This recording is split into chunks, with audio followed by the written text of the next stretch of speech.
하나님이 원하시는 영끌 인생이라는 제목의 말씀 나누기를 원합니다. 여러분, 영끌이라는 단어를 들어보셨습니까? 영혼까지 끌어모은다라는 말을 줄여서 영끌이라고 그럽니다. 영끌 투자 이런 식으로 많이 사용되고 있는 말인데요. 자기가 할 수 있는 최대한으로 어떻게든 이 방법 저 방법 써서 돈을 끌어모아서 그 돈으로 자기가 돈을 벌 수 있다고 생각하는 것에 그 모든 것을 투자하는 것을 영끌 투자라고 합니다. 작년에 코로나로 여러 가지 제한 조치가 있고 경제가 어렵고 돈을 벌기가 너무나도 어려우니까 이런 마음을 영끌이라는 단어가 이렇게 나타나게 된 것입니다. 영끌이라는 단어를 이제 들으니까 참 그 속에 절박한 마음, 그리고 절박하면서 나오는 몸부림이 느껴지는데요. 저는 또 이 단어를 보면서 그 속에 삶의 목적과 삶의 방향을 생각하게 되었습니다. 세상 사람들은 이 영끌이라는 단어를 통해서 물질을 얻을 수 있는, 돈을 벌 수 있는 길은 이 길밖에 없기 때문에 온전히 이 방법에 모든 것을 거는 것입니다. 올인하는 것입니다. 영혼까지 끌어모아서 자기가 할 수 있는 최대한의 모든 것을 거기에 다 쏟아붓는 이것을 바로 영끌이라고 하는 것이죠. 돈을 벌어야 되겠다는 목적을 분명히 하는 것이고요. 그것이 어떤 방법이 되었든 그 방향으로 모든 삶을 집중해서 거기에 던지는 것을 말합니다. 저는 새해를 시작하면서 이 영끌이라는 단어를 이제 좀 묵상을 계속하게 하다 보니까 우리가 하나님께서 우리를 부르시고 우리를 향하여서 가진 계획과 목표가 분명한데 우리의 삶이야말로 정말 영끌하는, 하나님 앞에서 영끌하는 삶이 되어야 되지 않겠나 하는 생각을 하게 되었습니다. 그런 관점에서 오늘 말씀을 볼 때에 오늘 말씀에 등장하는 세례 요한이 그야말로 영끌 인생을 보여주고 있는 것입니다. 그는요, 삶의 목표와 방향이 분명한 사람이었고요. 그 목표와 방향을 향하여서 오로지 모든 것을 거기에 던졌던 사람, 거기에 모든 것을 헌신했던 사람이 세례 요한입니다. 세례 요한은 우리가 말씀에 강력하게 등장하는 것을 볼 수 있습니다. 마태복음 3장 1절에서 2절을 보시면요, 그때에 세례 요한이 이르러 유대 광야에서 전파하여 말하되 회개하라 천국이 가까웠느니라 하였으니, 또 누가복음 3장 7절과 9절에서 보면요, 요한이 세례 받으러 나오는 무리에게 이르되 독사의 자식들아 누가 너희에게 일러 장차 올 진노를 피하라 하더냐. 그러므로 회개에 합당한 열매를 맺고 속으로 아브라함이 우리 조상이라 말하지 말라. 내가 너희에게 이르노니 하나님이 능히 이 돌들로도 아브라함의 자손이 되게 하시리라. 이미 도끼가 나무 뿌리에 놓였으니 좋은 열매 맺지 아니하는 나무마다 찍혀 불에 던져지리라. 세례 요한은 이 지상에서 사역을 시작하자마자 단도직입적으로 회개하라고 명령합니다. 그리고 세례 받으러 나온 사람들에게 독사의 자식들이라고 이야기합니다. 그리고 심판을 선포하는 이런 강력한 이런 메시지를 던지는데요. 많은 사람들이 어떻게 보면 이렇게 막말을 하는 것 같고 극단적으로 이야기하는 것과 같은 세례 요한의 이 선포에 많은 사람들이 반응을 하는 것입니다. 심지어는요, 세례 요한에 나와서 세례받을 뿐만 아니라 많은 사람들이 세례 요한이야말로 구약에 하나님께서 보내주신다고 약속하신 메시아가 아닌가 하고 많은 사람들이 그런 생각을 갖게 되는 것입니다. 그래서 누가복음 3장 15절에 보면요, 백성들이 바라고 기다림으로 모든 사람들이 요한을 혹 그리스도신가 심중에 생각하니 라고 말하는 거예요. 그러자 세례 요한이 즉각적으로 이렇게 말합니다. 나보다 능력 많으신 이가 오십니다. 나는 그분의 신발끈을 풀기도 감당하지 못합니다. 여러분, 그 당시에는요, 바깥에서 집으로 들어오면 신발끈을 풀어주는 역할을 하는 사람이 그 종들이 있었어요. 종들이 신발끈을 풀거든요. 그러니까 세례요한은 그 종보다도 못한 장차 오실 메시아의 종이 되기에도 자기는 너무나 부족한 사람입니다 라고 말하는 것입니다. 그는요, 절대로 나는 메시아가 아닙니다. 내 뒤에 구원하실 구원자가 오실 것입니다. 그리스도가 오실 것입니다. 심판하실 것입니다. 그분이 오셔서 그리스도를 기다리십시오. 지금 세례요한은 그 이야기만 하는 것입니다. 요한복음 1장 20절과 23절도 여러분 한번 보시기를 바랍니다. 요한이 드러내어 말하고 숨기지 아니하니 드러내어 하는 말이 나는 그리스도가 아니라 한데 이르되 나는 선지자 이사야 말과 같이 주의 길을 곱게 하라고 광야에서 외치는 자의 소리로라 하니라. 자신이 누구이며 자신의 사명이 무엇인지 목적과 사명에 대해서 분명하게 알고 있었던 사람이 세례요한입니다. 뿐만 아니라 그는요, 그 목적과 사명을 위하여서 자기의 삶을 온전히 그 일에 바친 사람입니다.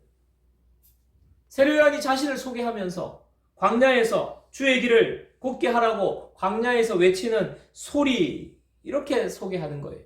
광야에서 외치는 자다, 이렇게 말하지 않습니다. 여러분, 그 부분을 주목해야 됩니다. 만약에 광야에서 외치는 자가 자신이 바로 광야에서 외치는 사람입니다, 이렇게 말하면 사람에 집중할 수밖에 없는 거예요. 그런데 세례요한은 광야에서 외치는 자의 소리라고 말하는 것입니다. 자신을 드러내지 않는 것입니다. 철저하게 나는 소리에 불과합니다. 지금 내가 이야기하는 그 메시지에 주목하라는 거예요.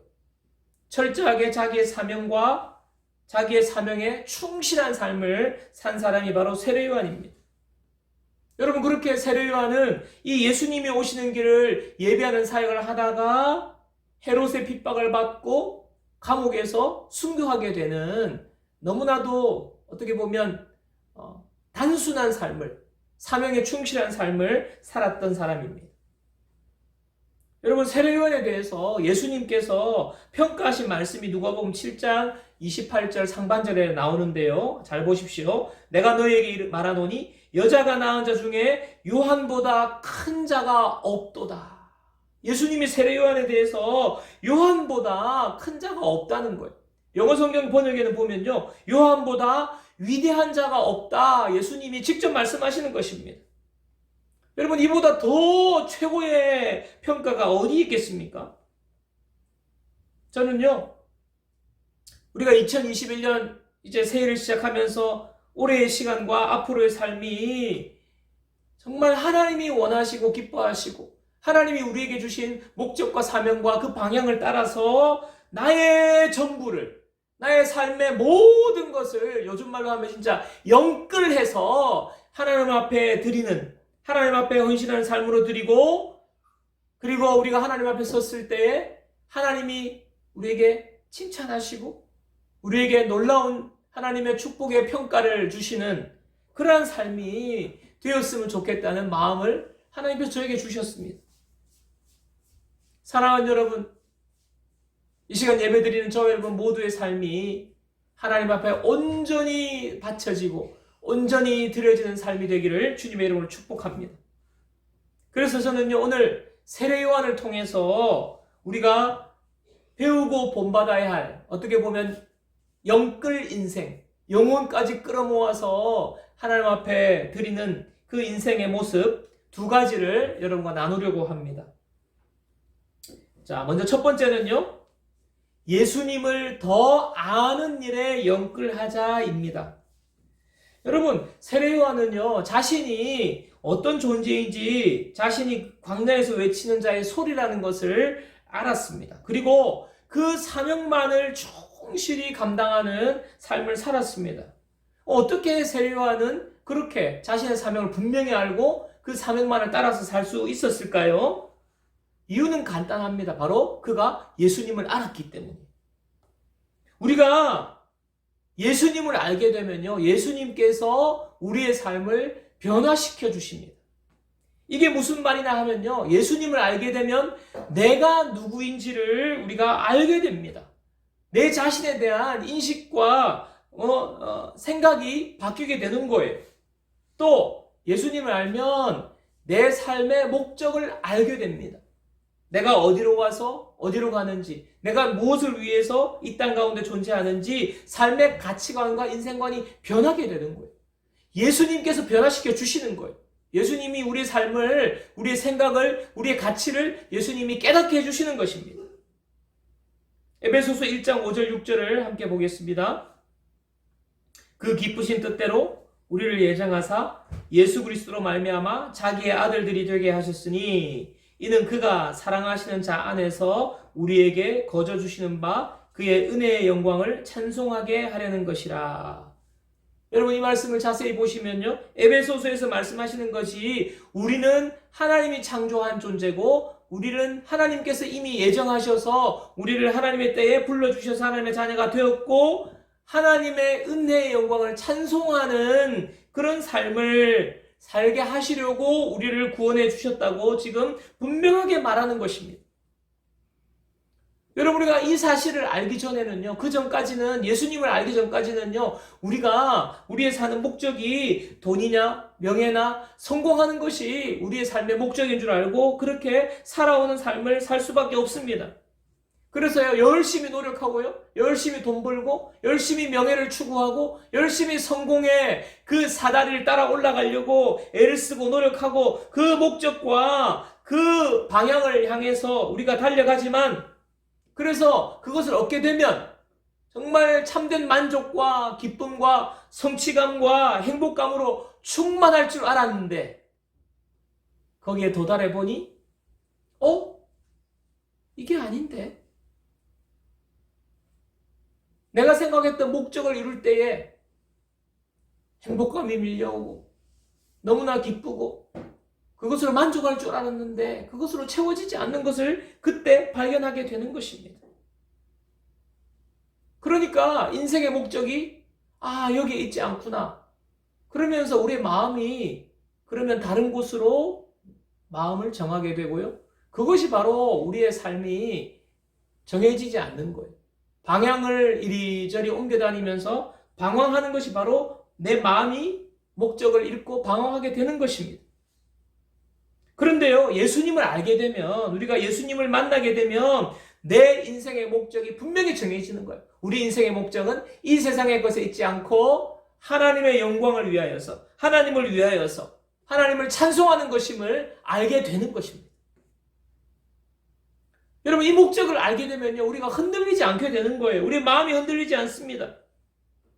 세례 요한이 자신의 삶을 보면서 남들이 너 그리스도가 아니냐, 당신이 그리스도가 아니냐, 당신을 따르겠다 이렇게 말했지만 그가 흔들리지 않고 자기의 길을 꿋꿋하게 갈 수 있는 것과 같은 거예요.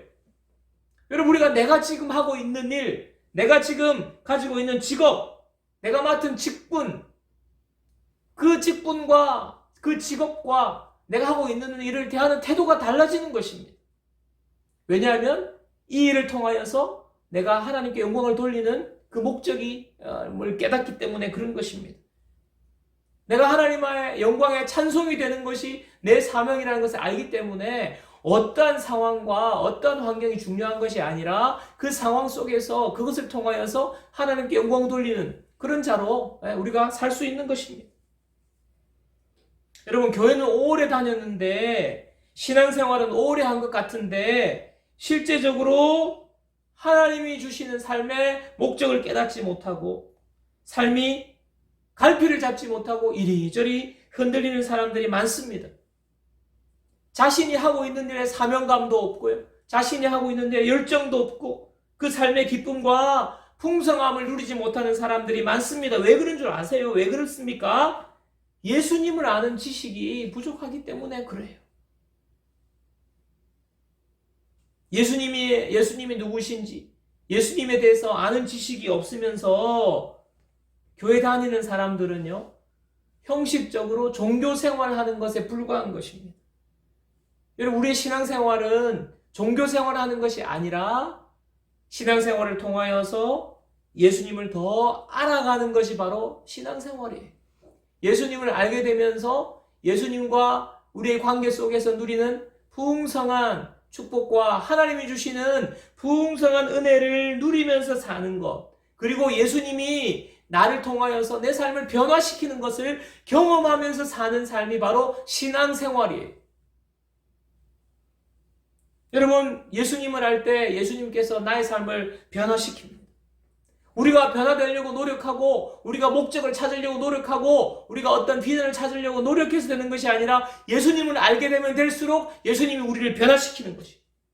내 삶의 목적을 더 깊이 깨닫게 하시고요, 내 삶의 목적을 변화시켜 주시는 것입니다. 내 삶의 방향으로 하나님께서 우리의 삶을 인도해 주시는 놀라운 변화를 체험하게 되는 것입니다. 그래서 나의 삶을 통하여서 하나님의 영광에 찬송이 되는 그러한 삶을 살도록 우리를 변화시켜 가시는 것이 바로 예수님을 알 때에 우리의 삶에 나타나는 놀라운 변화라는 거예요. 사랑하는 여러분, 올해 우리의 삶이 분명한 목적 가운데, 분명한 방향 가운데 하나님의 찬송이 되는 삶이 되시기를 주님의 이름으로 축원합니다. 그렇게 되는 것은요, 예수님을 더 알아야 돼요. 예수님을 더 알게 될 때에, 그런 열심을 낼 때에 우리의 삶이 정말 우리의 영혼까지 끌어모아서 하나님 앞에 헌신된 삶으로, 하나님이 기뻐하시는 삶으로 흔들리지 않고 우리가 만족을 누리면서, 기쁨을 누리면서, 감격하면서 나갈 수 있는 것입니다. 이런 삶이 저울의 삶이 되기를 주님의 이름으로 축원합니다. 두 번째는요, 예수님을 전하는 일에 영끌하자입니다.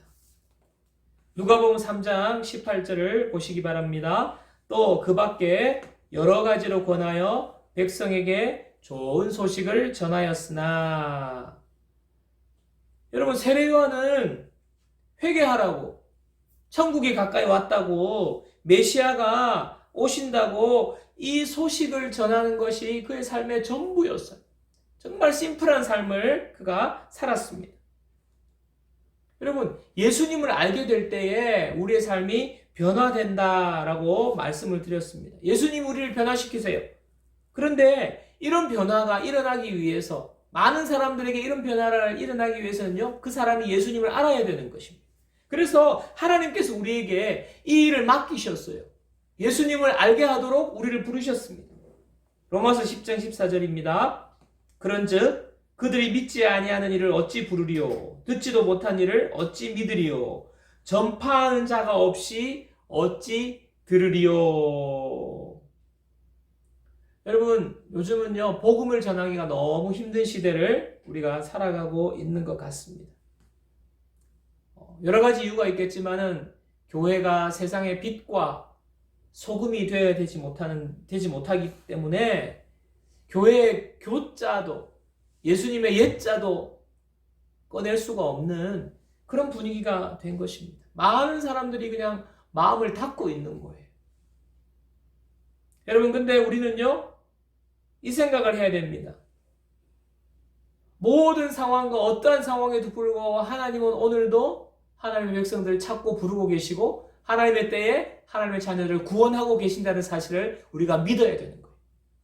여러분, 하나님은요, 지금도 하나님의 영혼 자녀들을 구원하고 계십니다.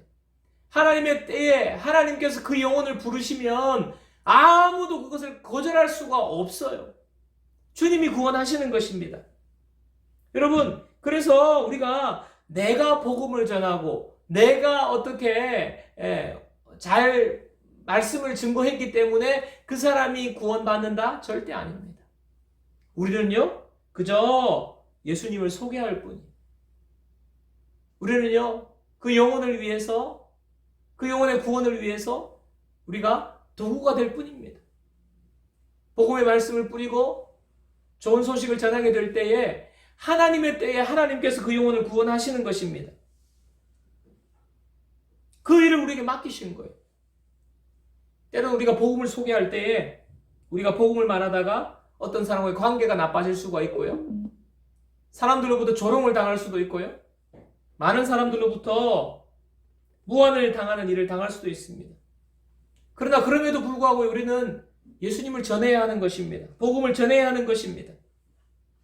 여러분, 그 시작이 뭐냐 하면 바로 우리가 올해 전도 대상자를 정하는 것입니다. 전도 대상자를 정하고 그 사람을 위해서 매일 기도하는 것입니다.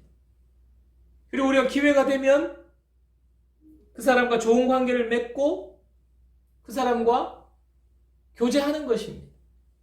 여러분, 이게 시작이에요. 메시지 성경에 보면 세례요한이 좋은 소식을 전했다. 이 말씀을, 이 부분을 어떻게 번역했냐 하면 사람에게 힘이 되는 말, 용기를 북돋아 주는 말을 들려주었다라고 번역을 했습니다. 우리가 복음을 전한다고 할 때, 좋은 소식을 전한다고 할 때 그것이 예수님에 대해서 소개하는 것도 되지만 우리가 상대방에게 힘이 되는 말로, 용기를 북돋아 주는 말로 그 사람과 좋은 관계를 맺고 그 사람을 섬기는 것입니다. 그것이 바로 복음을 전하는 것, 좋은 소식을 전하는 것입니다. 제가 얼마 전에 새해에 문자를 받았는데요. 멀리 캐나다에 계시는 집사님께서 저에게 문자를 보내주셨어요. 제가 그 문자에 감동을 받았습니다. 그 문자의 내용은 특별한 내용이나 특별한 소식이 아니었습니다. 집사님께서 저에게 목사님, 코로나 때문에 개척교회 섬기시느라 너무 힘드셨죠? 힘내십시오. 목사님을 위해서 기도하겠습니다. 너무나 평범하고 짧고 단순한 내용의 문자였어요. 제가 그분을 깊이 알고 교제를 많이 한 분도 아닙니다. 잠깐 만나서 교제하고 알고 지내는 사이일 뿐인데 그 집사님께서 멀리 캐나다에서 문자로 저를 기억하고 저에게 그런 내용의 문자를 보내주신 거예요. 그러니까 제가 너무너무 고맙고 힘을 얻고 용기를 얻고 제 마음에 큰 위로와 감동이 되었습니다. 여러분, 우리는요, 좋은 소식을 가지고 있는 사람들이에요. 이 좋은 소식을 전하는 사람들이 되어야 합니다. 예수님에 대해서, 복음에 대해서 힘이 되는 말과 용기를 북돋아주는 좋은 소식을 전하는 사명을 받은 사람들이 바로 저와 여러분들이에요. 여러분, 세례요한 당시에 이스라엘은 로마의 지배를 받고 있었기 때문에 이스라엘이 해방되기를 그렇게 원했다고요. 많은 정치적인 무리들이 있었습니다. 또 종교적인 색깔을 달리하는 많은 무리들이 있었습니다. 어떤 무리들은요, 우리 이러지 말고 광야로 나가서 동굴을 파고 그 동굴에서 온전히 하나님만을 바라보며 예배드리며 신앙생활하며 이스라엘을 위해서 기도하자. 이 세상을 떠나서 동굴로 들어가자 하는 파도 있었고요. 어떤 파는요, 과격해요. 폭력을 행사해서 어떻게든 우리나라가 이스라엘이 독립할 수 있도록 그렇게 쟁취하자는 파도 있었고, 수많은 파들이 자기 주장을 말하고 있었지만은 세례요한은요, 오로지 복음만 이야기했어요. 오로지 좋은 소식, 예수님에 대해서 이야기한 겁니다. 사람에게 힘이 되고 용기를 북돋워 주는 그런 좋은 말을, 좋은 소식을 전해준 것, 바로 세례요한의 사역이었어요. 오늘도 주님이 우리에게 원하시는 것, 좋은 소식을 전하는 것입니다. 예수님을 전하는 것입니다. 복음을 나누는 것입니다. 그것이 말이 되었던, 어떤 내용이 되었던, 어떤 문자 메시지가 되었던, 우리는요, 우리가 가지고 있는 좋은 내용을 많은 사람들에게 나누어 주어야 되는 것입니다. 그래서 그 사람이 힘을 얻고 용기를 얻을 수 있도록 하나님이 우리를 부르셨어요. 사랑하는 여러분, 올 한 해 여러분의 입술이 예수님을 말하는 입술 되기를 주님의 이름으로 축원합니다. 복음을 말하고요, 좋은 소식을 말하고요, 누구가 이 소식을 들었을 때 힘이 북돋워지고 용기를 얻을 수 있는 그런 소식을 전하는 저와 여러분들 되기를 주님의 이름으로 축원합니다. 말씀을 정리하도록 하겠습니다. 올 한 해 우리가 세례요한처럼 분명한 목적과 방향을 가지고 흔들림 없이 살아가는 한 해가 되기를 주님의 이름으로 축원합니다. 여러분, 그래서 우리는 두 가지, 예수님을 알기를 힘쓰는 한 해가 되어야 되겠습니다. 그래서 예수님을 알게 될 때에 우리의 삶이 흔들림 없이 하나님 앞에 온전히 드려지는 그런 삶이 되는 축복이 임할 것입니다. 또 한 가지 더, 예수님을 증거할 때에, 복음을 전할 때에, 좋은 소식을 전할 때에, 힘이 되는 용기를 북돋아주는 말을 할 때에 우리의 삶이 하나님 앞에 칭찬 듣는 인생, 풍성한 은혜를 누리는 삶으로 복을 누리게 될 줄 믿습니다. 오늘 말씀을 통하여서 하나님께서 우리를 이 놀라운 사역을 위하여서 하나님께서 사용하실 것입니다.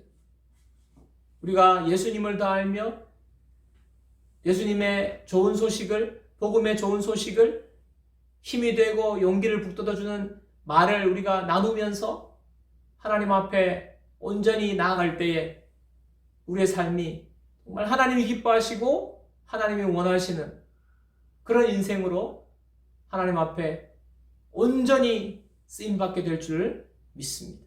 이런 은혜가 저와 여러분들에게 넘치기를 주님의 이름으로 축원합니다.